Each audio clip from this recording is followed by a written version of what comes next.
ওমর রাদিয়াল্লাহু তাআলা আনহুর খেলাফতের জামানত চলতেছে। ওই সময় ইয়ামানের এক যুবক আমিরুল মুমিনিনের কাছে একটু অনুমতি দেয়া হোক, তিনি যেন আমার একটু অনুমতি দেয়, ইয়ামানে যাব, তার টাকা পরিশোধ করে বিদায় নিয়ে আমার বাড়ির লোকজনের কাছ থেকে বিদায় নিয়ে আমি স্বেচ্ছায় চলে আসবো। আমিরুল মুমিনিন ওমর রাদিয়াল্লাহু তাআলা আনহুর কাছে ঘটনা বলা হলো। আমিরুল মুমিনিন ওমর রাদিয়াল্লাহু তাআলা ঘটনা শুনে বললেন, অসম্ভব। মাইয়াকফুরু লাহু, কে তার জিম্মাদার হবে? মাইয়াজমানু লাহু, কে তার জামিন হবে?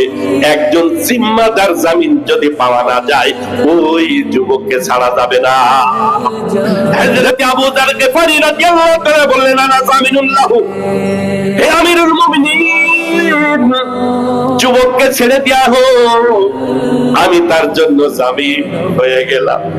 সে যদি না আসে, তার পরিবর্তে প্রয়োজনে আমার গর্দান কেটে ফেলা হবে, অসুবিধা নাই, আমার ভাইকে ছেড়ে দেয়া হোক। জোরে কর সুবহানাল্লাহ।